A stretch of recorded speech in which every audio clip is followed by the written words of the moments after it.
Whose body is this? Who could have imagined that Kate's first major magazine cover would only keep her face? Everyone is waiting for tonight's latest cover of Mode. This is the first time Ella has shot a cover for a top-tier magazine, and it's the first time Kate has been the cover model for a top-tier magazine. They shared the cheapest apartment in Brooklyn and endured countless rejections together. Tonight, they thought they had finally made it. Should I be acting really calm right now? You're about to rip your dress. You're one to talk. Your palm is drenched in sweat. First time shooting a top magazine cover? Normal. First time being a top magazine cover? Also normal. To our friendship and a beautiful tomorrow. Thank you all for joining us at the Mode Anniversary Gala. Next, we will officially unveil the latest cover of Mode. I'm suddenly terrified. Don't be afraid. In that photo, you're beautiful.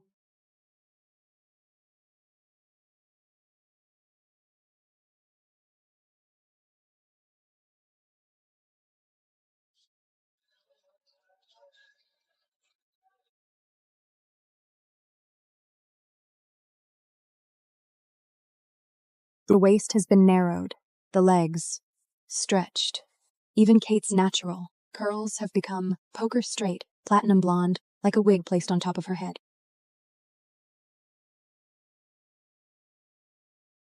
The credits clearly listed the photographer as Ella. Kate stared at the screen, her smile slowly fading, and she turned to look at Ella beside her in disbelief. Ella, what is going on? Ella sought out the magazine's creative director, Benjamin Clark, demanding an explanation. These are not the photos I delivered. All final images go through artistic post-processing, Les Bennett. Ella wanted to say something more. Benjamin shrugged, raised a hand, and two men in black appeared to escort Ella out. Perhaps the word art is still a little hard for you to grasp. Behind her, the display wall was covered with Mode magazine's fashion cover. Ella looked back at the venue. The display walls on both sides were lined with Mode covers. Those faces, young, smooth, symmetrical. Those bodies, narrow shoulders, slim waists, long legs, as if mass-produced from the same mold. Early the next morning, Ella stormed straight into the Mode headquarters. The receptionist wore a rigid, practiced smile, attempting to block her entry. Hello, do you have an appointment? No. I need to see Benjamin Clark. Mr. Clark has a very full schedule today. Without an appointment. Tell him Ella Bennett is here. He will see me. Under her commanding tone, the receptionist picked up the intercom after all. 22nd floor, elevator's on the left. 22nd floor, the elevator was on the left.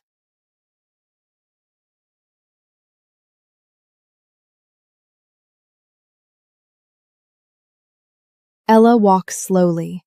Her footsteps echo in the corridor. She pushes open the door to Benjamin Clark's office. Ella, I know why you're here. That cover, it's not my work. It is your work. We just made some post-production adjustments. This is industry practice. You replaced the entire body. That's not a bint, that's replacement. Ella, you're very talented, but you don't understand this industry. Covers aren't ID photos, they're products. Products need to match market aesthetics. Whose aesthetics? Consumer aesthetics, our readers. Data doesn't lie. Ella looks at him. She suddenly realizes he's not defending himself. He truly believes this is right, with only condescending patience in his tone. I won't work for you anymore. That's a shame. But we won't be using you either. The office suddenly falls silent. Only the monotonous hum of the central air conditioning remains. Ella, this industry isn't what you think. If you don't accept its rules, it will crush you. Maybe, but at least I won't be the one crushing others. She opens the door and walks out. The door closes automatically behind her with a soft click. That night, Ella decided to fight back. She found several fashion exposé accounts, specializing in exposing industry secrets. She found the before and after comparison images.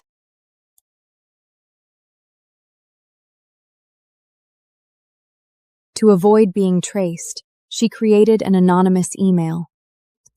She wrote and deleted and wrote again.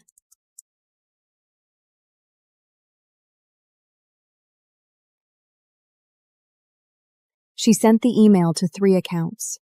The moment she pressed send, she exhaled deeply.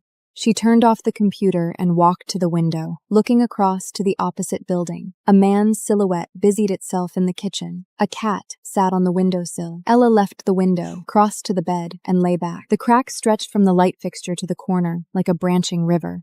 She lay back on the bed, staring at the crack in the ceiling. 3 days later, it was raining heavily in New York. One of the exposé accounts published Ella's submission. The post didn't name Maud, but the familiar layout was recognizable to insiders. Shares jumped from 1,000 to 5,000, then 10,000 to 30,000. The comments section grew at a visible pace. Public opinion erupted completely. Maud's official account was flooded with questions. They quickly closed the comments section.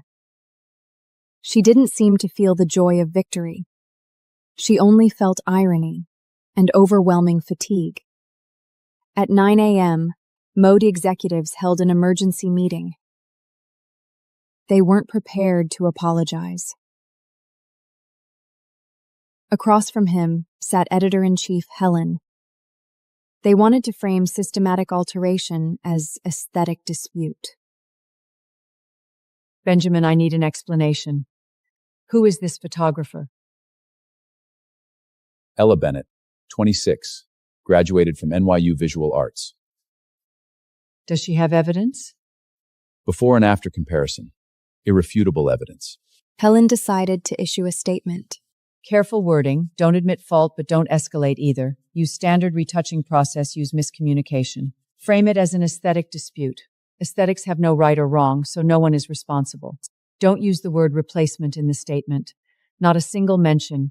Just standard creative post-production. Benjamin said nothing. He looked out the window, the skyline visible. At 3 p.m., Maud's statement went live. Every word was carefully avoiding the core issue. Standard process meant this wasn't the first time. No intent to demise, avoided the real harm. The so-called misunderstanding was denying the alteration itself. Fashion critic Irene Wong posted a long article, Make them slimmer, younger, and lined with the template. 50,000 shares in 1 hour. Maud tried to put out the fire, but spread it to the whole industry. What really exploded public opinion was Kate speaking up. #NotYourParts trended at the top. More models shared their deleted scars and marks. One magazine's scandal became the industry's collective testimony. Kate sent Ella a message. Kate had never truly blamed Ella. She feared even her closest friend thought her true self wasn't worthy.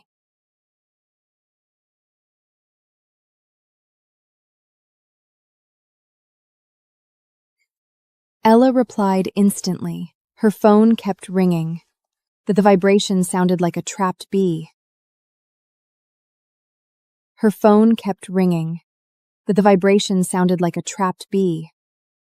40-something missed calls. Reporters, bloggers, self-proclaimed lawyers. Ella didn't answer any. The anonymous inbox was flooded. Ella read a few, then closed them all. She opened the encrypted folder. She decided to reveal her identity and take action. She created the account @thecroppedface. She revised the text repeatedly. Sue will not give interviews. I'll beat them by their own rules. This time, she wasn't anonymous anymore. After posting, she muted her phone. She turned off the lamp and lay on the bed. She knew she might lose her job, get sued, blacklisted. But from this moment, she decided to be brave.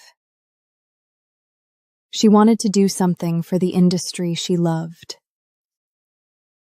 She officially became Modod's public enemy. Ella needed irrefutable evidence. She pulled up 2,300-plus commercial works from 3 years. She recorded the industry's hidden biases into a spreadsheet. She checked each photo, marked each item. A hidden beauty template became clearer. 2 hours later, the first results appeared. Size 0 models were 5 times more likely to be chosen. Narrower shoulders meant more covers. Faces over 30 were almost always retouched. Visibly different bodies had 100% rejection rate. Ella leaned back, staring at the 100% figure. Ella walked to the window. A delivery boy cycled past on the street. His skin was deep brown. He noticed Ella watching. He turned and smiled at Ella, revealing white teeth. She returned to her desk and continued organizing the data. To expose the rules, Ella must first learn them, so she sought out Lena, Modi's former chief retoucher. Lena worked at Mode as chief toucher for 6 years. 3 months ago, because she could no longer tolerate the rules. I know why you're here. I need to know how you did it. You don't want to know. I want to know. After a moment's silence, pulls a never-before-seen layered source file. This is from last year's cover. The model in the original by 12 swam took 3 inches her waist, her lengthened her legs and erased all muscle wide, liquidified. Did she know? She only knew the February photo. No one told her she'd be transformed into a completely different person. Ella stares at the screen. She can feel her heart racing. Can you teach me this? What for? Not to hurt people, to prove something. Ella knows she's about to embark on a path with no return, but facing a system as massive and as a steel fortress, must fight back with greater strength. From that day on, Ella began learning the very techniques she despised. The faster she learned, the more worried Lena was. Pen tool, masks, liquefy, warp, replace. Lena taught Ella every method Mode used to manufacturing perfection. Ella learned quickly. She was sensitive to light and color. Because she knew what truth looked like, she understood exactly how falsehood was manufactured. You're better someone I've taught for 3 years. Because I hate these techniques. Hate?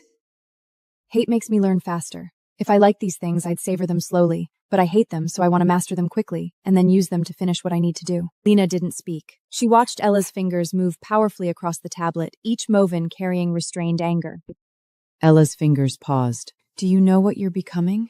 Yes, but I don't care. 3 months later, Ella prepared a completely opposite experiment, placing so-called standard faces onto bodies rejected by the industry. Around the workspace, original photos of several other women were taped up. I need to tell you where I found your photo and how it will appear in the work. Can I withdraw after the work is published? At any time.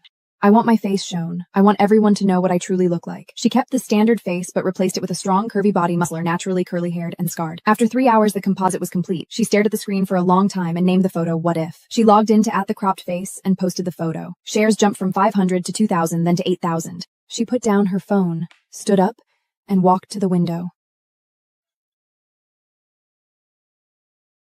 On the street, a girl was walking a golden retriever, its tail wagging happily. Ella's reverse retouching went viral. Controversy followed. Some said she was educating the industry. Others said she'd become the very person she hated. Ella read all the comments. She didn't reply. Fighting violence with violence means nothing.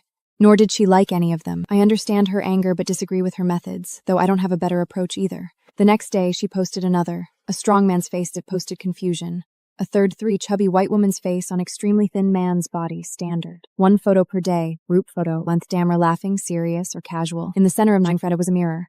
Title, your best version. After posting the group photo, she shared a text post. Retouching isn't the problem. The problem is that it always goes in the same direction. Always retouching different to same. Always retouching me to you. Kate shared the post. I'm not to prove strong is more beautiful than slender. I'm just trying to prove there shouldn't be only one type of body allowed to exist. Inside Mode, Benjamin stared at the rising view count, realizing Ellie was using their own rules to publicly judge them. She's turned our post-production process into a public trial. Then let the court judge her. A week later, Ella received an email. The sender was Marcus Chen, curator at MOHA, one of the youngest curators at the museum. Ella read the email twice. Leaning back in her chair, she stared at the crack in the ceiling. She replied, I don't need to replace someone's body to understand how absurd this is. Marcus was silent for several seconds. Deal. A man in his 40s wearing a plaid shirt sat at the computer. He uploaded his photo and chose body replacement. His thin body became muscular. He stared at the screen, silent for a long time. Can't explain why. Ella stood not far away, holding a cup of coffee without drinking it. She watched the man's reaction, face expressionless. By the second week of the Bianity, Ella received a legal letter. A dark brown envelope, thick paper, with the law firm's gold-embossed logo in the upper left corner. Demat accused her of infringement of portrait rights and damaging public reputation and compensate for damages within 48 hours. Ella took a photo of the legal letter and posted it to @thecroppedface. Caption: they're suing me because I used their own methods to fight back. Within just 1 hour of posting the legal letter, shares exceeded 1 million. The next day, the public interest legal organization reached out to Ella. The director was lead attorney Denise Brown. This is a landmark case. We want to represent you pro bono. Have you won similar cases before? No, because your work is unprecedented. Okay. Let's fight. Ella was not afraid of Mo's accusations because she knew there were many people like her. The world would also reward those who were steadfast and brave. Ella meets with Denise in the law firm conference room. Your work is protected by fair use and artistic expression. The legal foundation is strong. The participants also provide explicit authorization. The authorization chain is cleaner than Mode's. But they'll attack your motivation. They'll say your work isn't art, it's revenge. I am taking revenge. Hearing Ella admit she's taking revenge, Denise stops twirling her pen and— You can't say that in court. Then what do I say? You say your work is a critique of industry power structures, an artistic act. You're not seeking revenge, you're exposing. But is that true?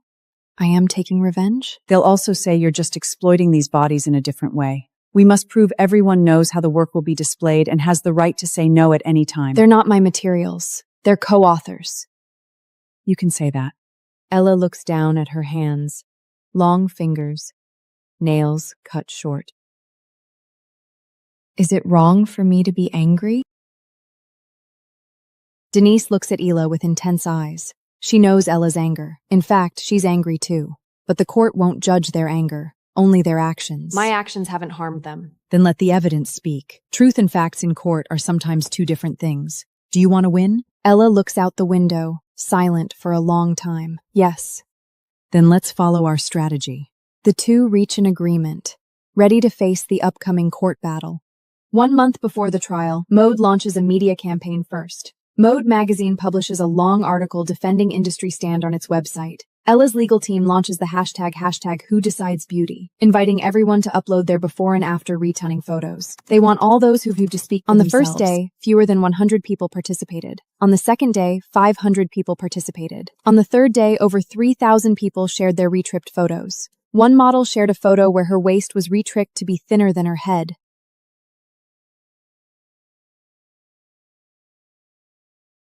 They said this looks more sophisticated. I just feel like my ribs were taken away. Another model's shoulders were narrowed. Even the dress structure was distorted. A 60-year-old actress retouched to look 25.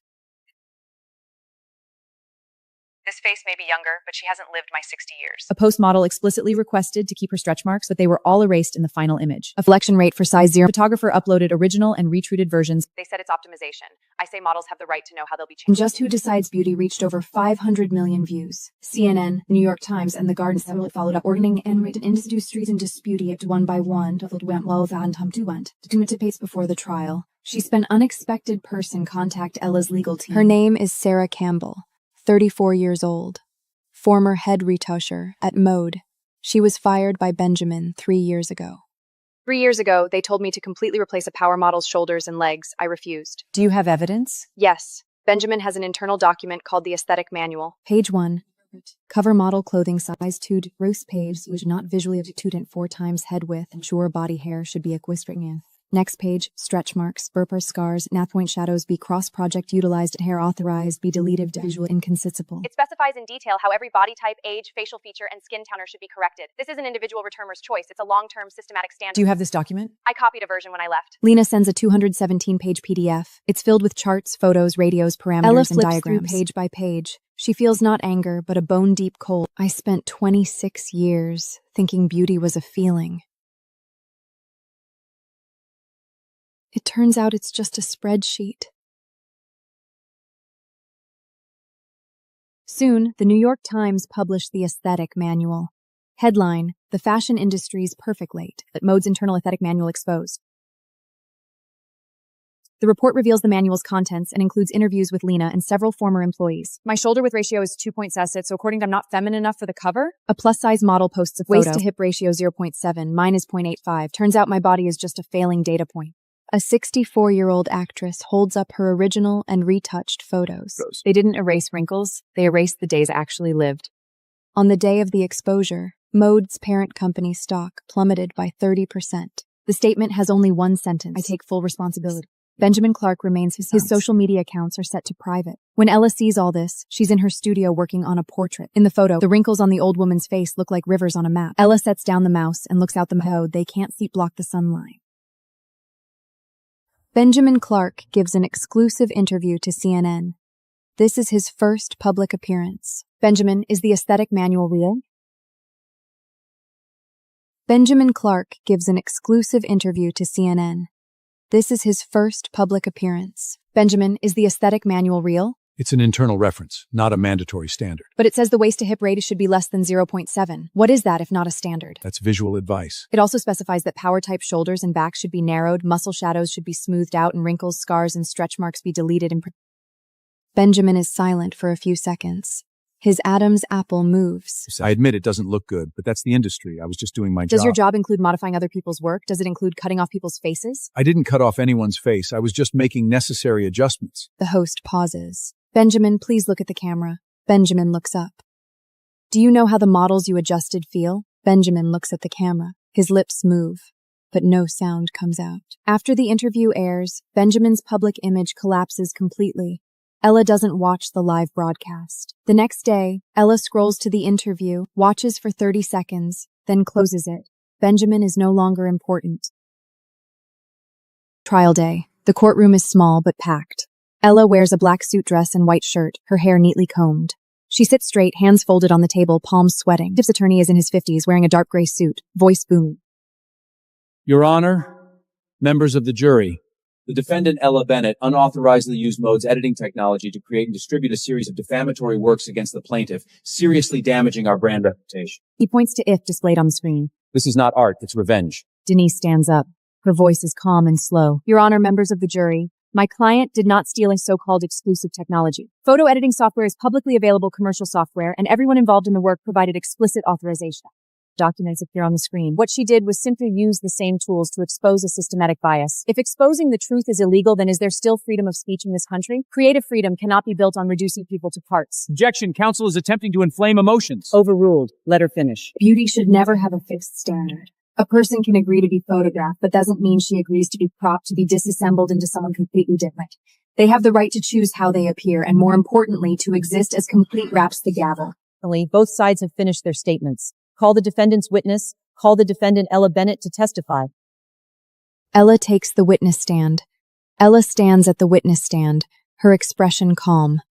The plaintiff's attorney approaches her. Ms. Bennett, did you create these reverse edits to get revenge on Mode? Ella glances at Denise. No. No? Then what was the purpose of those works? To ask a question. What question? If photo editing is neutral, why does it always turn non-standard bodies into standard ones, turn full figures into thin ones, turn different into same? The courtroom falls silent. The hum of the air conditioner suddenly becomes noticeable. You haven't answered the question. Are you getting revenge? Ella takes a deep breath, remembering Denise's advice. I'm asking questions. If they make you uncomfortable, that's not my fault. The plaintiff's attorney pauses, then turns to flap through documents. Do you admit that your works caused Mode's financial losses? I do not. Stock price drop, advertising withdrawal, aren't these facts? What caused their financial losses wasn't my work. It was their beauty manual. I just made it public. Denise nods slightly from the defense table. Ella looks at the jury, then at Kate in the gallery. She has the right to be a cover model and the right not to be the cover model you imagine. Kate looks at her. She has the right to be seen and the right to refuse being seen. Ella looks at Kate's real shoulders and scars on the screen. Most importantly, she has the right to exist as a complete human being. Judgment day. The courtroom is packed. People standing in the hallway. The judge is in her 60s, speaking slowly. On deck, the judge reads a summary of the 30-page verdict that the defendant Ella Bennett work falls under the category of artistic expression and public issue commentary. Modeson's legal team looks stiff. The plaintiff alleges infringement of portrait rights. However, the materials used by the defendant were all personally shot, legally acquired, or esceptorized by participants. Not staccating is dismissed. The damage to the plaintiff brand's reputation was not caused by the defendant's actions, but by the plaintiff's own long-term systematic bias. The judge turns the page. The courtroom is so quiet you can hear the page turn. Ella sits in the defendant's seat, focused.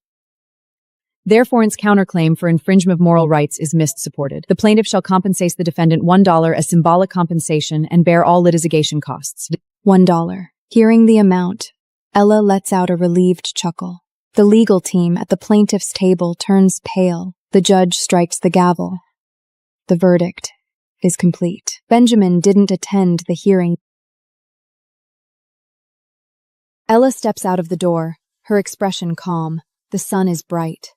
She squints. Reporters crowd the steps, microphones reaching toward her and Kate like a forest. Ella, you only asked for $1 in damages. Why? Because I don't need their money.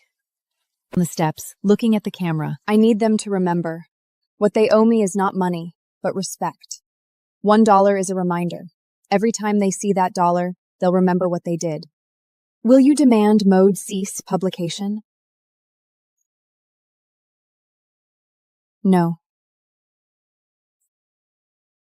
Why not? Replacing one magazine won't automatically replace a beauty standard. What really needs to stop is treating one type of face, one type of body as the only correct answer. Will you continue doing reverse edits? I'll keep asking questions with my camera. Ella pulls a $1 coin from her pocket and places it in Kate's palm. Keep it. What for? When someone tries to dismantle your body in the future, tell them. The court gave them a $1 lesson. Ella walks down the steps. Tia is waiting for her below. Tia is 21, a photography student. She and Ella share a hug. Neither of them said a word.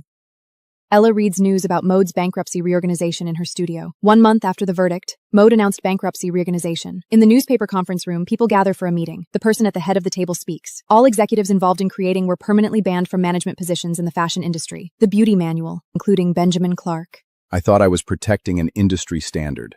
Later, I realized I was protecting a bias that turns people into the same commodity. Ella puts the newspaper on the table, opens her computer, and organizes photos. Tia walks over and stands beside Ella, holding a cup of tea. Do you hate him? Ella stops her work and looks out the window. The Brooklyn sky is blue. A plane streaks across it, leaving a white contrail. No. Why? He's just an enforcer. The real problem isn't with him alone. But he implemented the manual. Even without him, someone else would have done the same thing. Ella looks at the beauty manual on the table. He's just a name. Hello. Ella takes a phone call in her office. After the case, Ella's phone rarely stopped ringing. At least 5 magazines offered her creative director positions. This included Mode's new management. They changed their name to Origin. But Ella rejected to do something more meaningful, something that can change the entire traditional fashion industry. She and Tia sit in the Black Cat Cafe, the same place where she met Lena. 2 Americanos sit on the table. One has gone cold. Why don't you go? You could change them from the inside. If I go in, I'll become them. You're not like Benjamin. Ella puts down the spoon. It clinks against the cup. The system turns everyone into that. I don't want to spend my life proving I won't become them. It's too tiring. Then what do you want to do? I want to build a platform. One that doesn't need to enter the system to exist. What kind of platform? A platform for photos only. No editing, no filtering, no comments. Anyone can upload, anyone can view. That's it. Ella and Tia begin building the uncropped. Tiela handles design and content. The website design is extremely simple. Light black text, no ads, no algorithmic recommendations. The homepage is an infinite wall. Photos flow in from above. New ones at the top, old no login, infinite scroll. Anyone can upload photos, because comments are another form of cropping. On the first day, 5,000 photos. From around the world. She sees a photo. A little girl around 10 years old making a face at the camera, tongue out, eyes rolled back, laughing widely, missing a front tooth. Ella's fingers pause on the mouse. Look. They've always been here. The photos continue flowing down the screen. No one just wanted to see. The uncropped quickly gained popularity. Within 1 week of launch, photos exceeded 100,000. A month later, that number became 500,000, but controversy followed. A tech critic posted, Ella Bennett's The Uncropped doesn't allow comments. Isn't this just another form of authoritarianism? You build a platform and then tell users they can't speak? Some supported it, others opposed it. Without comments, what's the point of photos? Finally, a place where you don't have to face strangers' judgment. She opposes others defining beauty, but now she's telling everyone they can't express their opinions. Tia pointed out the comments to Ellie. Should we respond? Not yet. They'll say you're guilty. Let them talk for 2 days then. 2 days later, Ella posted a message. I'm not building democracy. I'm building a sanctuary. When the world outside tells you every day you're not good enough, You need a place where no one judges you, even if it's just for a moment. The post received 100,000 likes. The controversy didn't completely disappear, and Ella didn't continue arguing. The sky outside was turning orange-red. It was the last hour before sunset. Tia told Ella she was leaving. I'm going to work on my own project. What project? I want to make a video series called Heard Faces. What about? Letting everyone say the one thing they most want to be heard. You don't need my approval. I know. But I need you to tell me I can. She remembered 5 years ago, the moment she pressed the shutter on the Brooklyn Bridge. Back then, no one had told her you can. You can. I won't let you down. You'll only make me proud. Tia rented a small space in Brooklyn. The faces that were heard began filming. The first person was Rachel, a model once body snatched by Mode, 26 years old. My body doesn't need to be replaced. The second person was Priya, 32 years old. She was once replaced on set because her shoulders were too broad for the brand's smallest sample size. My shoulders are not a mistake. Not fitting into that dress doesn't mean I don't deserve to be seen. The third person was Marcus Hill, 40 years old. This is my face. It's not your problem. Tia filmed 30 people. She edited the footage into a 3-minute video with a simple piano score. No narration, only faces and voices. After being posted on the Uncropped, the video went viral. Within 3 days, views exceeded 20 million. And Ella found herself no longer wanting to take photos. Not because she lost her passion, but because her camera had done what it was meant to do. Proving prejudice exists, and proving prejudice can be seen. Now, she wanted to do something cool. Ella began writing about the history of photo editing software, writing about how clothing sizes became aesthetic hierarchies, writing about how editing programs made face shape, age, shoulder width, and waistline into default parameters, writing about how the word mainstream was manufactured. The first article was published in The New Yorker. The title was $1 and One Face. When I sat in the defendant's chair and heard the judge said $1, I thought of my grandmother's camera. She bought that camera at a flea market for $20. Used it her whole life, taking photos of my mother as a child, my birth, my first steps. Those photos were never published in any magazine. No one cared about them, but they were the most authentic faces I've ever seen. The New Yorker article sparked widespread discussion. Not just the fashion industry, but the entire visual culture. Film, advertising, social media filters, AI-generated images. Ella wrote in the article, when we can generate a perfect face with algorithm, who needs real faces? Not editing photos, we're editing ourselves. She received lecture invitations from many universities. Harvard, Yale, Columbia. She didn't talk about photography techniques. She talked about the power of seeing. Is all photo editing wrong? No. Then what's right and what's wrong? The problem isn't the tool, it's the power. You can choose to remove a pimple or you can choose to keep it. What truly matters is who makes the decisions, who knows what's happening, and who can say no in the end. Do you think the future will get better? I don't know. I'm not a prophet. But I can tell you one thing. The prerequisite for good is that we stop pretending problems don't exist. She looked at the before and after comparison on screen. 4 magazines edited different people into the same person, and no one spoke up. Now, someone is speaking up. Does this count as getting better? Not entirely, but at least it's changed. Miss Ella, you are my role model. Ella looked at her. The girl's eyes were bright with something she once had too, that light of who I want to become. Don't make me your role model. Why? I didn't do anything extraordinary. I was just someone whose work was altered and then returned the dissembled body. You should find a better role model. Who? Yourself. Thank you.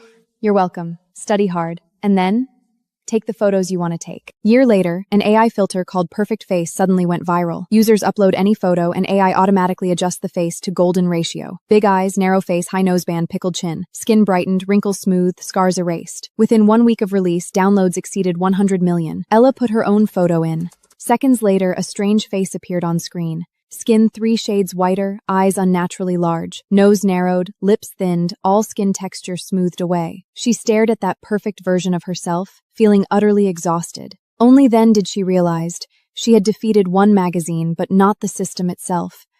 Mode disappeared, but the aesthetic manual hid in every social filter. She called Tia. Tia, do you think we won? There was a long silence on the other end. I don't know. I don't know either. But maybe winning isn't the goal. Maybe fighting on is the goal. Denise looks at the screen. This isn't a coincidence. This isn't a coincidence. Mice in 7 years. These filters are optimizing uses and bodies, narrowing shoulders, shrinking waist, enlarging eye, erasing texture, reducing age. The companies will say it's user preference. These parameters aren't random. They all point to the same standard. What standard is that? The digital version of the beauty hand. Ella arrives at Artistic Freedom Initiative again. This time she's suing not a magazine, but 3 social platforms. Not for compensation, but to demand they disclose the algorithm's criteria for beauty. The conference room whiteboard is covered with legal text and technical terms. This will be a long battle. 5 years, maybe 10. That's fine. I've waited 26 years already. Another 10 won't matter. Ella writes several sets of data on the whiteboard. Jog eyes. Ella opens her laptop. I collected optimization parameters from 12 major filters and conducted a comparative analysis. The 12 sets of filter data overlap. Their curves nearly identical. Their shoulder sharing differs by less than 1%. Waist, jaw, eyes, and age are nearly identical too. Years later, Tia's Heard Faces series holds its first solo exhibition. Each shows a person's true face, with their declaration to the world printed in large font beside it. The exhibition's final piece is a looping video. On screen is Ella from 5 years ago. She stands on the Brooklyn Sirius, camera aware she's being filmed. She adjusts the focus, concentrated but aware, and continues filmed. Ella stands in front of the screen, watching her younger self. Thank you for not becoming them. Doesn't turn around. I almost did, but you didn't. She turns around to face Tia. Not today. Not sure about tomorrow. Benjamin contacted Ella again through an intermediary. He said he wanted to apologize in person. Ella hesitated for 3 days, then chose to meet. Same black cat. Benjamin arrived before her, sitting in the corner with a cold American. Sitting in the corner with his gray sweater with cold Americanos. Ella sits down, not ordering anything. Seeing him again, he looked 10 years older. His hair completely white, face lined with wrinkles. His gray sweater even had pills. Ella sits down, not ordering anything. Ella, I wanted to apologize in person. I'm sorry. I don't need your apology. Benjamin is stunned. Then what do you need? I need you to answer one question. Did you know what you were doing? I mean, when you took those bodies apart and photoshopped different people into same mold, did you know you were hurting them? Benjamin remains silent for a long time. Outside the window, a woman pushes a stroller down the street. Thought I was doing the right thing. I thought those standards were correct. That's not an answer. Benjamin falls silent. Ella stands up, takes a $5 bill from her wallet, and places it on the table. I wish you well for the rest of your life, but I won't forgive you. Not because I hate you, because forgiving you would make me feel that those torn apart bodies aren't worth remembering. She turns and walks away. This time, she doesn't look back. 10 years later, Ella is 50 years old. Strands of gray in her hair, like salt and pepper mixed together. Fine lines around her eyes, but her eyes haven't changed. Still calm, still observant. The uncropped platform has been running for 10 years. No funding, no ads, no algorithm or recommendations, no business model. It's just a wall that keeps extending. Over 1 million faces on the wall now, from 150 countries. Tia became a documentary filmmaker. Her first feature film, Heard Faces, was selected for Sundance and won a special jury award. Ella didn't attend Tia's premiere, because on that day, she was teaching a 12-year-old girl how to use a camera in her studio. Aunt Ella, what's the best photo you've ever taken? Ella thinks for a moment. I haven't taken it yet. When will you take it? Maybe the one you'll take. Ella decides to take one final set of photos. She returns to the Brooklyn Bridge, the place where she took that cover photo 26 years ago. Evening falls on the Brooklyn Bridge during blue hour. The sky slowly sinks from orange-red to deep blue. Manhattan's lights turn on one by one. Few pedestrians on the bridge. She sets up a tripod, attaches a digital camera, adjusts the settings, and waits for the perfect light. This time, the model she's photographing is herself. She sets the camera to self-timer mode and walks to the bridge railing. She wears a white shirt and black pants. No makeup, no styling. The wind blows her hair messy. She doesn't reach to fix it. Tia stands beside the camera and presses the shutter for her. Ella walks back and looks at the screen. In the photo, Ella has wrinkles, gray hair, and all the marks left by time. She doesn't edit a single thing. Back in her studio, she places this photo at the very top of the uncropped. Title, This Is Me, not taken apart. The uncropped moved from a small Brooklyn room to a larger space, not for commercial expansion, but to accommodate the wall. A white wall stretching from floor to ceiling, covered with printed photos. 1 million faces. Ella stands in front of the wall and walks from left to right. She walks slowly, taking a full 20 minutes. She reached the end of the wall. There stood a young black girl around 20, holding a camera. Not digital, film. Miss Ella, I want to join you. Can you take photos? Yes. Can you edit photos? The girl shakes her head. I only shoot what's real. In that moment, she remembers the girl who walked out of mode years ago, wandering aimlessly through Brooklyn streets for an entire afternoon. Then you'll be afraid of being tired? Ella pauses for a moment. Come in. Ella turns and takes one last look at the wall. 1 million faces. Each one was once told you're not standard enough. Now they're here, and no one can crop them out. She walks out the door, into Brooklyn sunlight. On the street, a little girl jumps rope. The rope hits the ground with a rhythmic patter. She doesn't look back.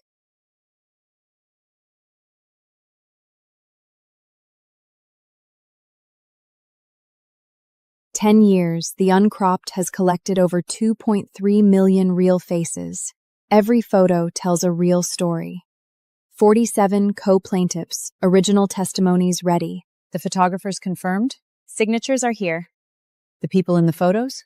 Agreed to public use, but specifically crossed out commercial and AI training. Do as she said. Don't sell her future along with it. On the same day, Crown launches AI star Ava. Dark skin, curly hair, broad shoulders, a faint scar above the eyebrow. Past AI learned from old movies and ads. They always create the same kind of woman. Ava is closer to our real world. Applause erupts. At the uncropped HQ, 3 gather around the desk to investigate. I photographed this scar. Same position, same texture. Shoulders from Priya, mouth from Rachel, voice mix from at least dozens. The data supplier is Mira Cloud. 3 social platforms sold filtered user photos to them. So those altered faces became Ava's diversity? They were told not good enough, then used to prove diversity. More people need to know. Late night, Ella pulls out a comparison photo from a box. The front shows an over-edited face. On the back, I don't remember what I look like anymore. She stared at it for a long time. Tia, remember what I said when we won mode? It's not the end. Now it's the next phase. We'll talk tomorrow. Last meeting before evidence release. Ella places the briefcase on the desk. 47 people, each confirmed. Every one of them is willing to go public. This is not a sprint. Waited 26 years. Don't mind waiting a few more. Denise pulls out the press release and slides it over, then let it shine in front of everyone. Last script review for the 2. 2 Americanos. Sunlight on the table from the window. Next Monday. Denise has it all arranged. I'll help you speak out to the media. Are you sure? They said my shoulders are too broad, my legs too thick. Don't want the next girl to hear the same words. Ella extends her hand. Kate grasps it. Tia stacks hers on top. No courtroom. Only the public. 47 testimony copies, 3 comparison albums, windows open, sunlight on the documents. Today, we publicly release the testimonies and evidence of 47 co-plaintiffs, submitted to the public, not to a judge. Camera flashes. What do you want? Social platforms to defilter algorithm parameters, Crown seizing unauthorized user data. That night, #my choice appeared on the streets. Cafe windows, bulletin boards, graffiti walls. #my face, my choice signs covered the city. Ella walks past a cafe, handwritten my face, my choice on the window. She doesn't stop, but her steps slow for a moment. 3 weeks later, Crown and platforms request closed-door negotiation. Both sides of the long table. Opposite are Crown's legal VP and platform PR director. Tables full of paper documents. There were communication gaps in data flow. Open to discuss compensation. Compensation? One-time payment. Figure is negotiable. It's not about money. You took their faces, their voices, without asking. Then what do you want? Ella slides the comparison album over. Disclose algorithm parameters. Disclose data sources. Let everyone whose face was used know where their face went. That involves trade secrets. Your trade secrets are built on other people's faces. They don't belong to you. Break time. Ella stands by the window to catch her breath. A young girl follows her out, the defendant's assistant, early 20s. Mrs. Bennett, I've used filters for 7 years. Only found out where my photos went after seeing your public materials. Still using them? Stopped 3 months ago. At first, it was weird looking in the mirror. That's not easy. Better than not knowing what I look like. She leaves. Ella stays where she is, late night. Era pulls out an old envelope from the bottom of a box, a roll of undeveloped film. An old envelope from 26 years ago, hiding a forgotten memory. She holds it under the lamp. 26 years ago, photographing Kate on the Brooklyn Bridge, she accidentally captured her own reflection in the viewfinder, a young shadow tucked in the corner of the film. Time passes. The photographer becomes the subject. She takes out a mirror to look at herself. In the mirror, she meets her 26-year younger self. Spent half my life photographing others. Never took a picture of myself.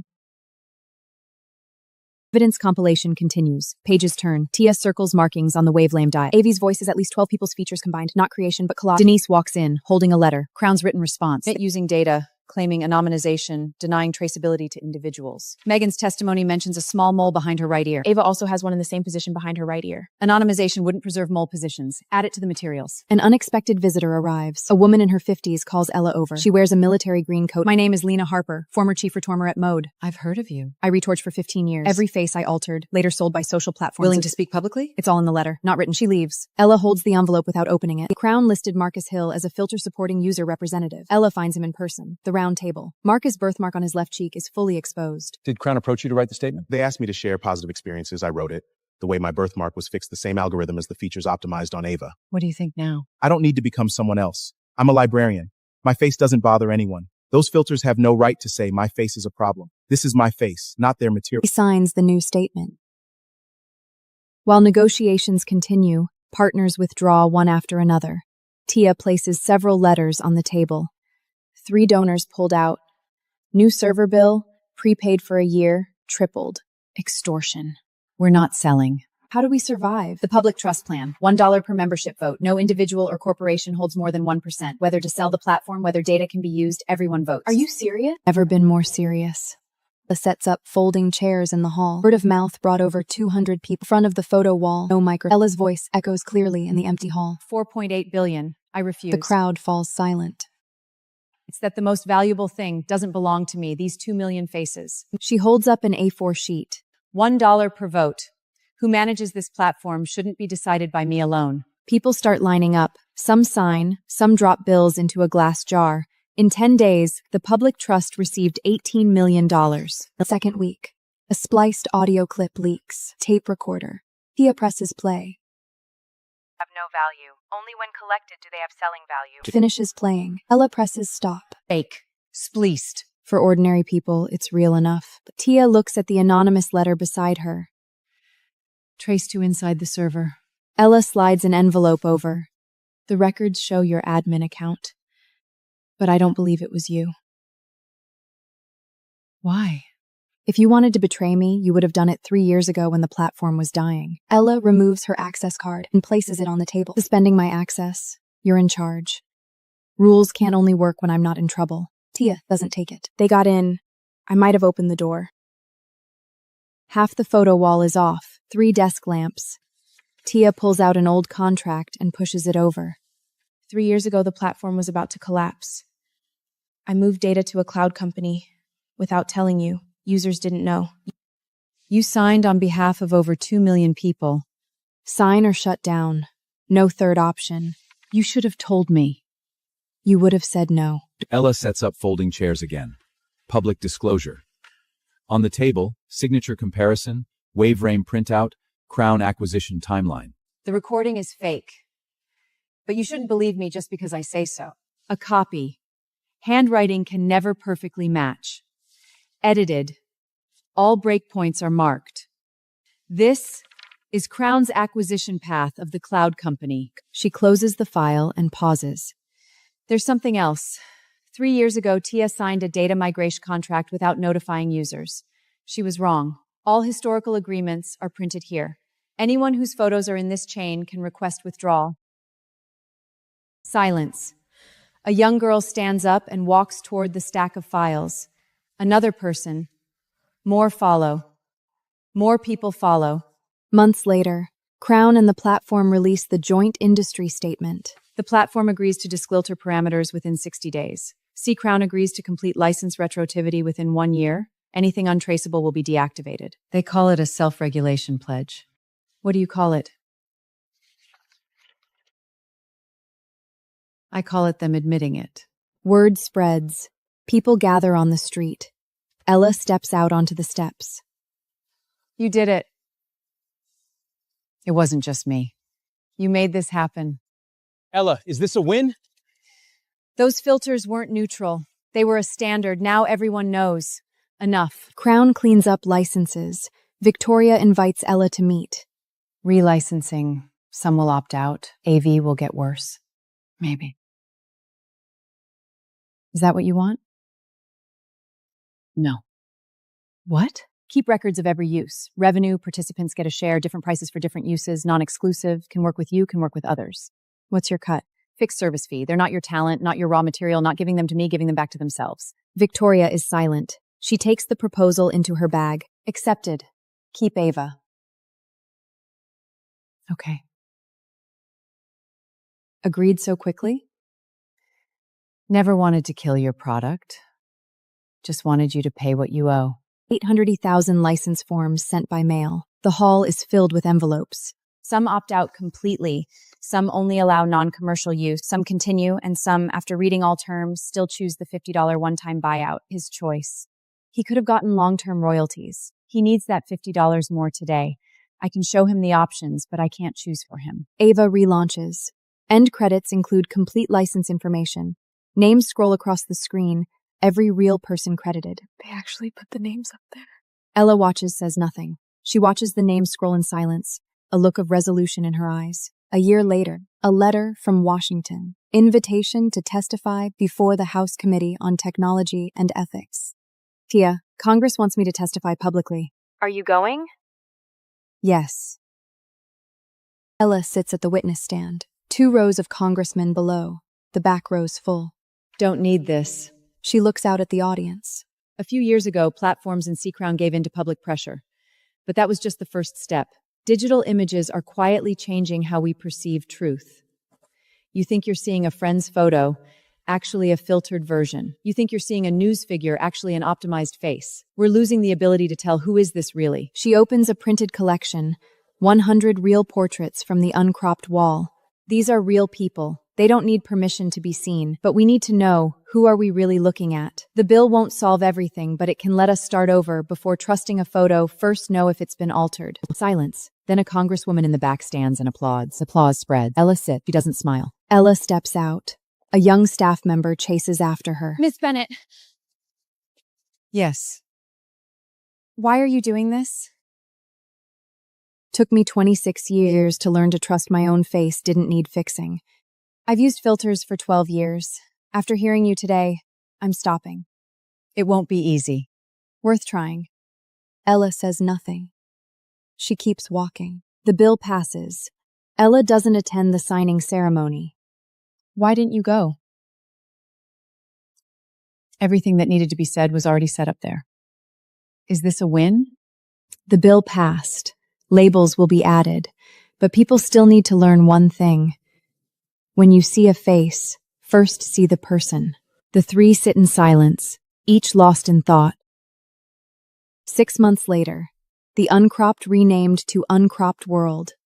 The photo wall scrolls, new wooden sign with hand-carved letters in the corner, a creator and user-owned production network.